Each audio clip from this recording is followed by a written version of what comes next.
Antes de morir, Rocío Dúrcal reveló a los 7 artistas que más odiaba y no fue nada bonito. Con la voz quebrada por el paso del tiempo y la enfermedad que ya la acechaba, Rocío Dúrcal dejó caer una verdad que había guardado durante décadas. Lo que parecía una confesión tardía era, en realidad, una herida abierta que nunca cicatrizó. La intérprete de Amor Eterno, la mujer que con su ternura y bravura conquistó a 2 continentes, habló sin disfraces, nombró a 7 figuras del espectáculo que marcaron su carrera con sombras, envidias, desplantes y frialdad. No lo hizo con rabia, ni con deseos de venganza, sino con la serenidad de quien ya no tenía nada que perder. Para comprender la magnitud de estas palabras, hay que recordar quién fue Rocío Dúrcal.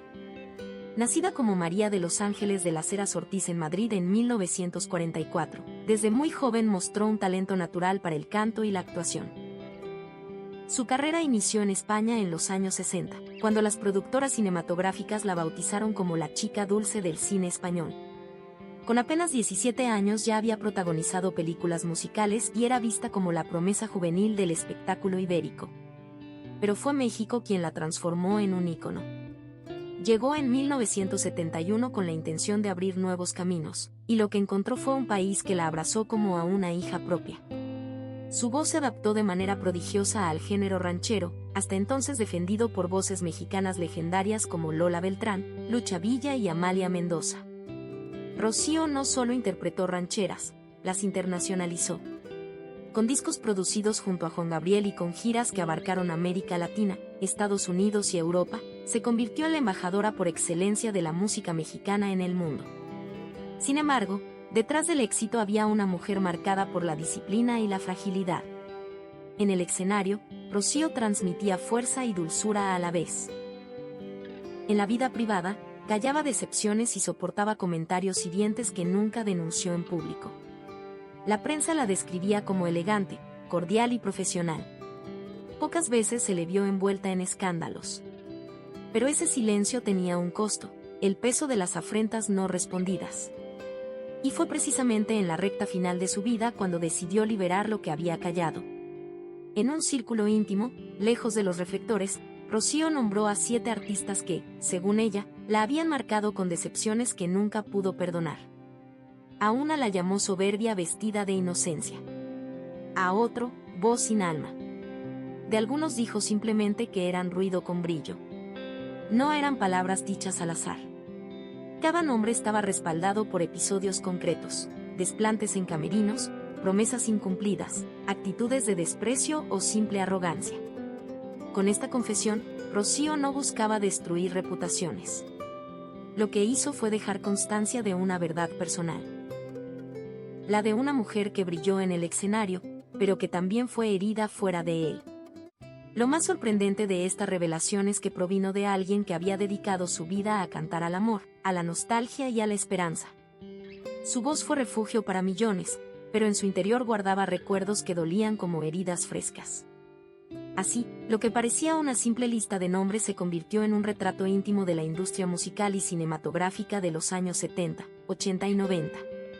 Un mundo de aplausos en público y traiciones en privado. Y ahora, a través de este recorrido en formato top, conoceremos cada una de esas historias. Desde el desencuentro silencioso con Juan Gabriel, hasta los desplantes de Miguel Bosé, las promesas incumplidas de Marco Antonio Solís, los desprecios de Lucero, los egos de Jorge Rivero y Andrés García, y la fría sentencia de Sara García.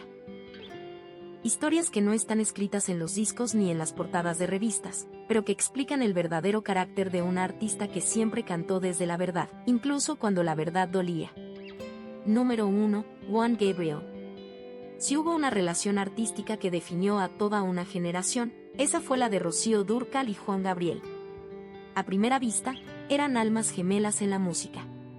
Ella, con su voz delicada y disciplinada, lograba transmitir ternura y fuerza en la misma frase. Él, con su creatividad infinita, componía versos que nacían del dolor y de la esperanza. La química entre ambos no tardó en estallar. Juntos grabaron más de 10 discos que se convirtieron en clásicos: Canta a Juan Gabriel Volumen 2 y 3, Amor Eterno, Costumbres, La Gata Bajo la Lluvia. Cada álbum era un éxito asegurado. Cada sencillo que Rocío interpretaba de la pluma de Juan Gabriel se volvía himno. Las cifras lo dicen todo. Millones de copias vendidas en América y Europa, giras internacionales abarrotadas, y un lugar reservado en el Olimpo de la música hispana. Para el público, Rocío y Juan Gabriel eran inseparables.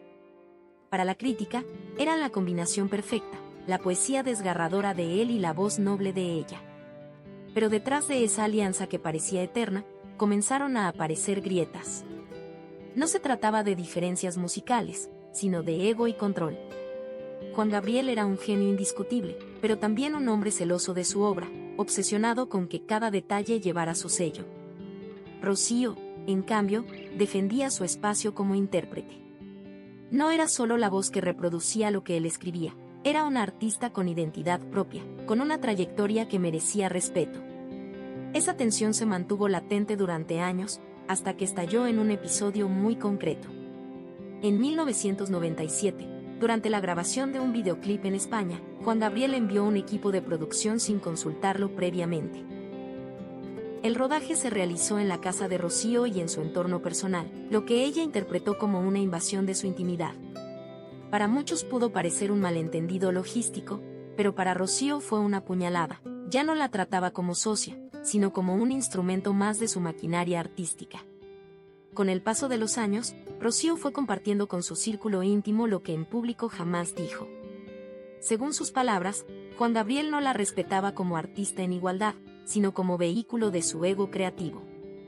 Esa frase, dicha con voz temblorosa en sus últimos años, resume la decepción. Rocío se sintió utilizada, relegada, invisibilizada como mujer y como intérprete. Lo que comenzó como un dúo de complicidad terminó siendo una relación desequilibrada donde el brillo de uno parecía opacar la voz del otro.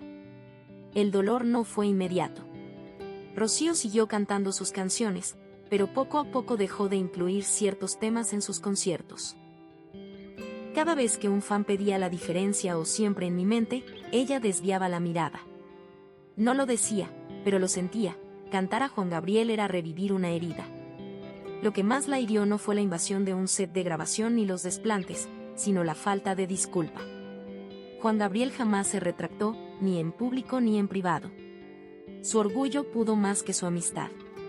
En el 2001, cuando Rocío fue diagnosticada con cáncer, muchos esperaban un acercamiento. Sin embargo, Juan Gabriel no apareció ni en el hospital, ni en sus últimos conciertos, ni siquiera en su funeral en 2006. Años después, en una entrevista televisiva, él diría que Rocío había sido su mejor intérprete, que nadie había cantado sus canciones con la verdad que ella transmitía. Pero para Rocío esas palabras hubieran llegado demasiado tarde. Lo que ella necesitaba no era halagos póstumos, sino respeto en vida. Lo paradójico es que las canciones más emblemáticas de Rocío Dúrcal llevan la firma de Juan Gabriel. Amor Eterno se convirtió en un himno universal, cantado en funerales, bodas y aniversarios. Costumbres y Déjame Vivir siguen siendo parte de la memoria colectiva. Es decir, su relación artística quedó grabada en la historia. Pero en lo personal, el vínculo estaba roto. Rocío lo vivió como una contradicción insoportable. Su mayor éxito provenía de alguien que la había decepcionado. No hubo gritos, no hubo pleitos públicos, no hubo declaraciones cruzadas en la prensa. Hubo algo más fuerte, el silencio. Y ese silencio fue el castigo más duro que Rocío pudo darle a Juan Gabriel. Para Rocío, Juan Gabriel representó la gran contradicción de su vida, el genio que la llevó al cielo musical y que, al mismo tiempo, la dejó caer sin red. No le guardó rencor con insultos, sino con distancia. Nunca habló mal de él en público, pero tampoco volvió a mencionarlo con entusiasmo. En entrevistas evitaba su nombre, respondía con frases breves o con evasivas. Era su forma de cerrar una herida sin volver a abrirla. Su historia con Juan Gabriel no fue una ruptura explosiva, fue un entierro silencioso. Una amistad que se oxidó lentamente hasta que ya no quedó melodía. Número 2. Miguel Bosé. En los años 80, Miguel Bosé irrumpió en la escena musical hispana como un huracán. Hijo de la actriz italiana Lucía Bosé y del torero Luis Miguel Dominguín, representaba una mezcla irresistible de arte, elegancia y rebeldía. Su estilo andrógino, sus letras ambiguas y su magnetismo escénico rompieron moldes en una época marcada por la transición cultural en España y la apertura internacional de la música en español. Mientras tanto, Rocío Dúrcal ya era una figura consagrada. Sus discos de rancheras habían conquistado México y Latinoamérica. Era la española más mexicana, la voz que había llevado el mariachi a escenarios europeos y que había conquistado a públicos que nunca habían escuchado un ay, ay, ay en directo. A primera vista, no tenían por qué competir. Rocío encarnaba la tradición, Miguel la modernidad. Pero la industria musical no entiende de armonías, sino de mercado. Y pronto la balanza comenzó a inclinarse hacia el nuevo ídolo. El momento clave llegó en 1987, cuando Rocío estaba programada como artista principal en un festival en Caracas. Semanas antes del evento, la producción anunció un cambio. Miguel Bosé sería el cabeza de cartel. El contrato más jugoso, la publicidad más amplia y la foto más grande en los carteles quedaron en manos del joven español. Rocío, que había defendido ese espacio durante años, fue relegada a un lugar secundario. Para ella no se trataba de perder un contrato, sino de lo que simbolizaba, el desplazamiento de una trayectoria sólida por la fascinación hacia lo nuevo y lo provocador. Lo que más la hirió no fue el cambio en sí, sino la actitud de Miguel. Según testigos, Rocío intentó acercarse en los camerinos para saludarlo cordialmente. Él apenas levantó la vista y murmuró un hola sin interés. Minutos después, en conversación con una periodista del diario 16, habría dicho: ella representa el pasado. Yo soy el presente. Ese comentario, aunque nunca salió de su propia boca en público, llegó a Rocío como un golpe bajo. Años más tarde, en una cena privada, Rocío confió a una amiga cercana: el tiempo no perdona, pero la industria perdona menos. Yo abrí puertas, y ahora prefieren cerrarlas para darle paso a lo que brilla rápido. Miguel canta bien, pero no me canta al corazón. Esa frase resume lo que sentía. No lo odiaba, pero tampoco lo perdonaba. Porque para Rocío, el verdadero arte debía tener humildad, y en Miguel veía sobre todo ego. En sus últimos años, cuando escuchaba en la radio Amante Bandido, Rocío cambiaba de emisora sin decir palabra. No lo criticaba, no lo insultaba. Simplemente callaba y bajaba la mirada. Para ella, Miguel Bosé no era un enemigo personal, era un reflejo incómodo de una generación que celebraba la irreverencia y olvidaba la constancia. Era el recordatorio de que la industria premia la novedad, aunque a veces lo haga a costa de olvidar a quienes cimentaron el camino. Cuando en la recta final de su vida Rocío nombró a Miguel Bosé entre los 7 artistas que no pudo perdonar, no lo hizo con rabia. Lo hizo como quien señala una herida que nunca cicatrizó. No fue odio. Fue decepción. No fue venganza. Fue memoria. Y esa memoria estaba marcada por un mismo sentimiento, la certeza de que, en su carrera, el talento sin humildad no valía nada. Número 3. Marco Antonio Solís. Cuando se menciona a Marco Antonio Solís, es inevitable pensar en el romanticismo, en la poesía musical y en ese tono quebrado que convirtió el desamor en espectáculo universal. Su trayectoria con los Bukis y, más tarde, como solista, lo elevó a la categoría de ídolo en todo el continente. Para Rocío Dúrcal, Marco representaba al inicio lo que siempre valoró, un compositor honesto, sensible y con la capacidad de escribir al alma. Durante los años 80 y 90, Rocío no solo admiró su música, sino que veía en él a un colega con el que podría compartir escenarios y grabaciones. Incluso en entrevistas de la época, se hablaban con respeto. Rocío decía: Marco Antonio tiene el don de convertir el dolor en belleza. Y él, a su vez, la llamaba la española más mexicana, la voz que dignifica nuestras raíces. En 1999, Rocío estaba planeando un nuevo disco de temas inéditos. Su intención era regresar con fuerza después de una pausa forzada por problemas de salud. Entre los nombres que sonaban para componerle, apareció el de Marco Antonio Solís. Según allegados de su equipo, Marco mostró entusiasmo inicial. Hubo conversaciones, propuestas de letras e incluso una reunión informal en Guadalajara donde se habló de producir un álbum completo con su pluma. Rocío lo veía como un sueño hecho realidad, unir su voz con los versos de uno de los cantautores más importantes de México. Pero la ilusión se desmoronó cuando Marco recibió una oferta distinta. Se trataba de producir y escribir para Thalía, quien en ese momento era una de las artistas más mediáticas de Televisa, con un mercado joven y más rentable. Marco eligió el camino comercial. Para muchos fue una decisión estratégica. Para Rocío, fue una traición emocional. No buscaba solo canciones, buscaba complicidad. Y en ese instante sintió que Marco le había dado la espalda. Rocío nunca habló públicamente del tema.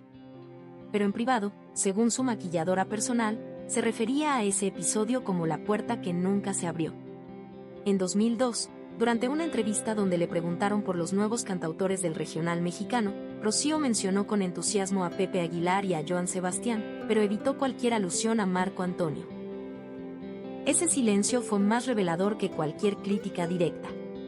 En conversaciones íntimas, llegó a describirlo como un negocio con barba. Con esa frase se refería a que, para ella, Marco había pasado de ser un trovador honesto a un artista que escribía más pensando en la rentabilidad que en la verdad emocional. En 2005 coincidieron en un festival en Guadalajara. Sus camerinos estaban en la misma zona. Marco, buscando un acercamiento, le envió flores. Rocío las devolvió con un breve recado escrito a mano. Gracias, pero las canciones no florecen donde hay olvido. Ese gesto fue su manera de cerrar el capítulo. No hubo confrontación, no hubo declaraciones públicas. Solo un mensaje sutil, pero devastador. En sus últimos años, Rocío no mencionaba a Marco con rencor, sino con tristeza. Lo recordaba como la promesa de una colaboración que pudo ser histórica y nunca se concretó. Decía, hay dolores que no vienen del golpe directo, sino del abandono. Lo que más duele no es el desprecio, es el olvido. Para ella, Marco Antonio no fue un enemigo declarado, sino una decepción íntima. Un talento inmenso que eligió otros caminos y dejó inconclusa la posibilidad de un legado compartido. Cuando en la recta final de su vida Rocío nombró a Marco Antonio Solís como uno de los 7 artistas que la habían marcado con dolor, lo hizo con un matiz distinto al resto. No era odio, no era resentimiento abierto. Era el eco de una oportunidad perdida, de un lazo que nunca llegó a florecer. Para Rocío, Marco representaba lo que ella más temía, la transformación del arte en fórmula, de la poesía en negocio. Y esa decepción, aunque silenciosa, la acompañó hasta el final. Número 4. Lucero. En los años 90, la industria musical mexicana vivió una transición importante. Las grandes voces de los 70 y 80, como Rocío Dúrcal, Lucha Villa y Lola Beltrán, seguían vigentes, pero la televisión buscaba nuevas caras, frescas y juveniles, para conquistar a un público más joven. En ese contexto surgió Lucero, la novia de América. Con apenas 20 años, ya encabezaba telenovelas de alto rating, grababa discos que alcanzaban los primeros lugares y llenaba estadios con su simpatía y carisma. Para muchos, era la heredera natural de la tradición femenina en la música ranchera y pop. La prensa no tardó en compararla con Rocío, quien para ese entonces ya era una figura consolidada a nivel internacional. Los titulares eran directos: Lucero, la nueva reina del mariachi. A Rocío no le molestaban las comparaciones. Sabía que cada generación necesitaba sus ídolos. Lo que la marcó fue un gesto público que, en sus palabras, nunca pudo olvidar. En 1994, mientras promocionaba su disco Cerca de ti, Lucero concedió una entrevista a una revista mexicana. Allí, al hablar de sus influencias musicales, dijo: "Yo crecí con las canciones de Lola Beltrán y Lucha Villa, las verdaderas grandes. Nunca fui muy fan de Rocío Dúrcal". La frase parecía inocente, pero para Rocío fue una daga. Durante décadas, había defendido la música mexicana en Europa, en Estados Unidos y en escenarios donde nadie más se atrevía a llevar mariachi. Había dado voz a composiciones que trascendieron fronteras. Y de pronto, una artista emergente, que debía parte de su camino a esas luchas previas, la descartaba con una sola línea. Rocío no respondió en público. Su estilo siempre fue la discreción. Pero en privado anotó el nombre. En cada gala donde coincidían, Lucero se mostraba efusiva y cordial. Sonreía, abrazaba y saludaba como correspondía a una figura mayor. Rocío, en cambio, respondía con lo justo, una sonrisa breve, un gesto cortés, pero distante. Cuando sus allegados le preguntaban por qué no se acercaba más, ella solía contestar con una frase cargada de ironía: «Es muy buena actriz». El comentario no necesitaba más explicación. Para Rocío, lo que transmitía Lucero en público era actuación, no sentimiento genuino. En el año 2000, Televisa organizó un especial televisivo con varias intérpretes femeninas de la música mexicana. Rocío había aceptado participar. Sin embargo, cuando supo que Lucero sería la conductora del evento, canceló su presencia sin dar explicaciones. El equipo de producción intentó convencerla. Los directores insistieron en que sería un homenaje conjunto, una celebración de las mujeres en la música. Rocío respondió con una negativa firme. Sus allegados sabían la verdad, nunca compartiría protagonismo con alguien que, a sus ojos, había mostrado soberbia y falta de gratitud. Años después, sus hijos encontraron en un cuaderno personal una reflexión que parecía dirigida a ese episodio. El talento sin gratitud es una moneda falsa. Brilla, pero no vale nada. Esa frase sintetiza lo que sintió hacia Lucero. No fue odio, ni siquiera resentimiento abierto. Fue decepción. La decepción de una mujer que había abierto caminos para las nuevas generaciones y que, en vez de reconocimiento, recibió indiferencia o desdén. Para Rocío, Lucero representaba algo más grande que una rivalidad personal. Era el símbolo de una generación que heredaba aplausos sin saber quién los había ganado antes. Una generación. Ella. Cuando en sus últimos años Rocío nombró a Lucero en la lista de artistas que la habían marcado con dolor, lo hizo con un tono casi maternal. No la veía como una enemiga peligrosa, sino como una joven que no supo medir sus palabras y que representó lo que ella más temía, la ingratitud de la nueva generación. No la odió, pero nunca la perdonó. Porque para Rocío, lo único que pedía de sus colegas era respeto. Y en Lucero, esa chispa de respeto nunca apareció. Número 5. Jorge Rivero. En la década de los 70, Jorge Rivero era uno de los grandes símbolos de virilidad en el cine mexicano. Su físico atlético, su porte de galán y sus papeles en películas de acción y romance lo habían convertido en una figura taquillera. Era admirado por el público y respetado por los productores, quienes lo consideraban garantía de éxito en pantalla. Para Rocío Dúrcal, el cine mexicano representaba una oportunidad distinta. Aunque su carrera estaba enfocada principalmente en la música, los productores querían aprovechar su carisma y su fama internacional para atraer más público. Así fue como en 1974 fue invitada a coprotagonizar una película romántica junto a Rivero. El proyecto parecía perfecto, unir a una estrella musical internacional con el actor más cotizado del momento. Sin embargo, lo que debía ser un encuentro artístico se convirtió en una experiencia amarga que marcaría a Rocío para siempre. El rodaje tuvo lugar en Veracruz, un escenario paradisíaco que contrastaba con la tensión que se vivía detrás de cámaras. Desde el primer día, Rocío notó la actitud condescendiente de Rivero. Según testigos, hacía comentarios sarcásticos sobre su acento español y lanzaba insinuaciones constantes acerca de su físico. Un asistente de producción relató que, en una ocasión, Rivero dijo al director: «Es buena cantante, pero no actriz. La cámara no la quiere como a mí». Esa frase llegó a oídos de Rocío y fue como una bofetada. No solo se sintió despreciada, sino también desprestigiada de manera calculada. Lo que más la marcó no fueron los comentarios, sino las acciones. Rivero hacía todo lo posible por opacarla en pantalla, interrumpía tomas, imponía cambios en el guión, presionaba para que su personaje tuviera más protagonismo y buscaba que la cámara lo enfocara más tiempo a él que a ella. El director intentó mediar, pero la tensión era evidente. Rocío, acostumbrada a la disciplina y al respeto en el mundo musical, se sintió incómoda en un ambiente donde los egos masculinos parecían pesar más que el talento. Al terminar la filmación, Rocío tomó una decisión: no volvería a involucrarse en proyectos cinematográficos donde los egos opacaran al arte. A partir de ese momento, limitó sus apariciones en películas y prefirió dedicarse a la música, donde sabía que el escenario le pertenecía por derecho propio. Años después, Cuando le preguntaron en una entrevista por qué no había seguido una carrera en el cine mexicano, respondió con una sonrisa amarga: prefiero cantar. Las canciones no interrumpen tus diálogos para quedar mejor. Esa fue su manera elegante de decir que había sufrido lo suficiente en aquella experiencia con Rivero. El conflicto con Jorge Rivero no fue solo personal, fue también simbólico.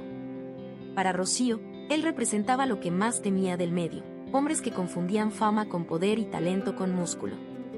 Decía en confianza: el ego masculino no solo arruina escenas, también arruina memorias. Esa visión marcó su percepción del cine mexicano. Aunque nunca lo atacó directamente en público, cada vez que lo veía en portadas de revistas o en programas de televisión, pasaba la página en silencio. Cuando Rocío hizo su lista de artistas que la habían decepcionado, Jorge Rivero no apareció como un enemigo en el sentido tradicional. Apareció como un recuerdo incómodo, como una advertencia de lo que no quería volver a vivir. Para ella, Rivero no fue solo un galán con ego, fue el símbolo de cómo la soberbia puede opacar el arte y destruir oportunidades. Y por eso, aunque no habló mucho de él, lo incluyó en esa lista silenciosa de nombres que marcaron su carrera con sombras. Número 6. Andrés García. Durante las décadas de los 70 y 80, Andrés García se consolidó como el galán más popular del cine y la televisión mexicana. Con su físico atlético, su mirada penetrante y su voz grave, se convirtió en sinónimo de virilidad y seducción. Su fama de conquistador no solo era parte de los personajes que interpretaba, sino también de su vida personal, ampliamente difundida en la prensa de espectáculos. Era un actor que llenaba salas de cine y encabezaba proyectos televisivos con gran éxito. Sin embargo, detrás de esa fachada de galán irresistible, Rocío Dúrcal descubrió un rostro distinto. Arrogancia, desprecio y falta de sensibilidad hacia las mujeres que compartían escena con él. El primer contacto entre Rocío y Andrés García ocurrió en 1980, durante una cena de gala organizada por Televisa en la Ciudad de México. Ambos habían sido invitados como celebridades de honor en una entrega de premios. Andrés, fiel a su estilo, se acercó a Rocío con una sonrisa y un cumplido que parecía amable, pero que escondía un trasfondo hiriente. Tú cantas bonito, pero lo tuyo es para llorar. Yo hago soñar. Para muchos esa frase pudo sonar como una ocurrencia ligera. Pero para Rocío, acostumbrada a tomarse el arte en serio, fue un comentario ofensivo. Desde ese momento lo percibió como alguien que no respetaba su carrera ni su sensibilidad como artista. En 1983, un productor visionario propuso un proyecto ambicioso, una serie romántica que reuniría a Andrés García, en el papel protagónico masculino, y a Rocío Dúrcal como su contraparte femenina. Las primeras reuniones de preproducción comenzaron con entusiasmo. Rocío se ilusionaba con la idea de actuar en un formato distinto, donde la música también tendría un papel central. Pero muy pronto la ilusión se desvaneció. En las juntas de guión, Andrés insistía en modificar la historia para darle más protagonismo a su personaje. Quería más escenas de acción, más planos heroicos y menos diálogos emocionales. Llegó a decir: el drama lo ponen ellas, yo traigo el espectáculo. Esa frase fue la gota que derramó el vaso para Rocío. Una mañana, después de escuchar otra propuesta donde prácticamente la reducían a un papel secundario, se levantó de la mesa, agradeció el café y abandonó la reunión. Nunca más contestó llamadas relacionadas con ese proyecto. La tensión entre ambos se agravó años después. En 1990, durante una entrevista, Andrés García fue consultado sobre las cantantes que más admiraba. Mencionó con entusiasmo a Verónica Castro, Yuri e incluso a Thalía, pero omitió deliberadamente a Rocío. Cuando los periodistas le preguntaron por qué no la incluyó en la lista, respondió con sorna: es que ella canta tan triste, me deprime. Ese comentario llegó a oídos de Rocío. Y aunque jamás lo enfrentó directamente, se sintió profundamente herida. Para ella, cantar desde el dolor no era un defecto, era la esencia misma del arte. La descalificación de Andrés no solo era una burla a su estilo, sino también a su forma de entender la música. En la década de los 90, cuando Andrés García transitó hacia papeles más ligeros en telenovelas y programas de variedades, Rocío lo veía como una caricatura de lo que alguna vez había sido. Incluso llegó a escribir en una carta privada que nunca envió: Andrés se convirtió en su propio espejo y terminó creyéndose el reflejo. Para ella, Andrés García simbolizaba lo que más detestaba del espectáculo: la superficialidad disfrazada de talento, la pose convertida en marca personal y la arrogancia que desplaza a la humildad. En vida, Rocío nunca buscó enfrentarlo ni ventilar el conflicto públicamente. No lo necesitaba. Pero en privado, cada vez que su nombre surgía en una conversación, su gesto se endurecía. Para Rocío, Andrés García no fue solo un galán con fama desbordada. Fue un terremoto disfrazado de caballero, alguien que recordaba lo difícil que era abrirse paso en un medio donde las apariencias pesaban más que la autenticidad. Por eso, cuando en su lista final de decepciones lo incluyó, lo hizo como símbolo. Un recordatorio de que no todo lo que brilla en pantalla es oro, y de que incluso las figuras más admiradas pueden esconder actitudes hirientes detrás de cámaras. Número 7. Sara García. Si hay un nombre que genera ternura en la memoria colectiva del cine mexicano, es el de Sara García. Su figura como la eterna abuelita del cine de oro quedó grabada en generaciones de espectadores. Películas como Allá en el Rancho Grande, Los Tres García o Los Tres Huastecos la inmortalizaron como símbolo de dulzura, tradición y calidez. Para Rocío Dúrcal, que había crecido admirando esas películas desde España, conocerla en persona fue un acontecimiento. Estaba segura de que se encontraría con una mujer afable y generosa, tan maternal como en la pantalla. Lo que sucedió, sin embargo, fue lo opuesto. Durante una visita a Telesistema Mexicano, lo que después sería Televisa, la presentaron con varias figuras de la industria, entre ellas la mismísima Sara García. El encuentro ocurrió en una sala de maquillaje, rodeada de técnicos, actores y asistentes. Rocío, nerviosa y emocionada, se acercó con humildad y dijo: «Es un honor conocerla, señora Sara». La respuesta fue tan inesperada como devastadora. «Aquí en México los honores se ganan, señorita». Hubo un silencio incómodo. Algunos sonrieron con nerviosismo, otros desviaron la mirada. Rocío, roja de vergüenza, sonrió tímidamente y se retiró. Ese momento se le quedó grabado para siempre. Años después, Rocío recordaba ese episodio como uno de los más duros de sus primeros pasos en México. Llegó a decir en privado: «Nunca una mirada me pesó tanto como la suya». Para ella, Sara García no solo representaba a una actriz consagrada, sino también a la vieja guardia del espectáculo mexicano, esa que veía con recelo a los extranjeros que llegaban a ocupar espacios en la industria. Rocío entendió desde ese día que su nacionalidad, su acento y su estilo suave podían ser vistos como una amenaza. Con el paso de los años, Rocío y Sara coincidieron en varios especiales televisivos y galas de premiación. Aunque nunca volvieron a cruzar palabras duras, la tensión se mantenía. En 1978, Rocío fue nominada a un premio Tinovelas por su participación musical en una telenovela. En la gala, la sentaron en la misma mesa que Sara. Apenas intercambiaron un par de frases de cortesía. El ambiente era gélido. En pasillos de la televisión, Rocío escuchaba comentarios en voz baja. «Esas extranjeras vienen por todo». Frases que confirmaban lo que había sentido desde aquel primer encuentro con Sara, que para muchos no era bienvenida, sino tolerada. El dolor de Rocío no fue solo personal, sino simbólico. Ella había llegado a México con admiración y respeto por sus artistas. Esperaba un abrazo de bienvenida, y en cambio recibió frialdad de la actriz que encarnaba el rostro más maternal del cine mexicano. Años más tarde, mientras veía una película en la que Sara interpretaba a una abuela cariñosa, murmuró con tristeza: «Qué lástima que la actriz fuera más dulce que la mujer». Nunca hubo reconciliación, nunca hubo un acercamiento real. Sara García murió en 1980 y Rocío jamás habló públicamente de aquel desencuentro. Guardó silencio, como lo hacía con las heridas más profundas. Pero en la intimidad, cuando mencionaba a los artistas que la habían marcado con dolor, siempre incluía ese episodio. Para ella, Sara García fue la prueba de que no siempre los ídolos son como parecen. Cuando Rocío reveló en sus últimos años los nombres que nunca pudo olvidar, Sara García apareció no como una enemiga declarada, sino como una decepción amarga. Un recordatorio de que las sonrisas en pantalla no siempre reflejan la realidad detrás de cámaras. Para Rocío, Sara fue la evidencia de que incluso en los rostros más entrañables puede habitar un juicio frío.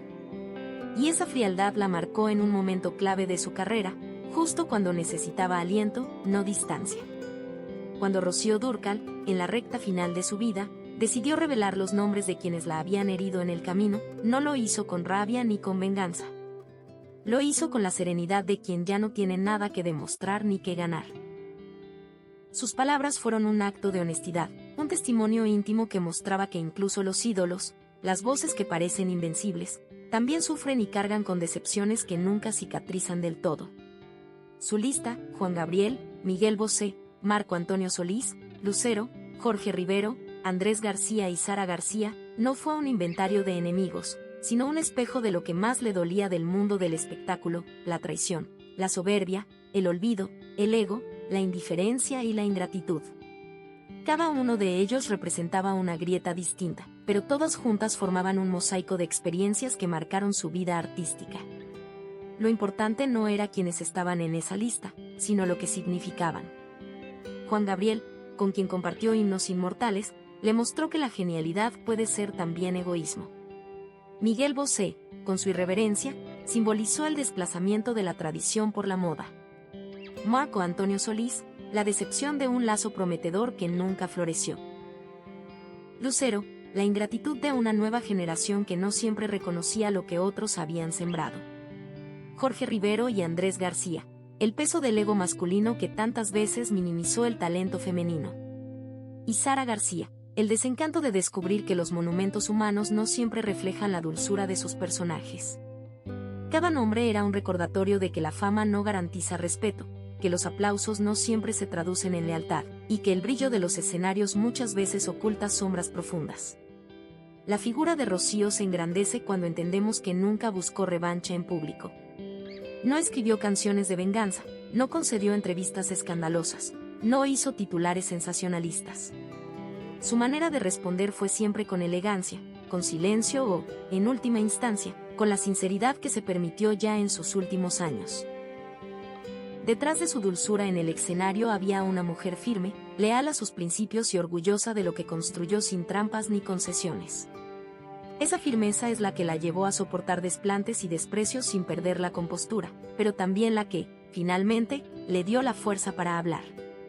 La confesión de Rocío Dúrcal no buscaba dañar, sino enseñar.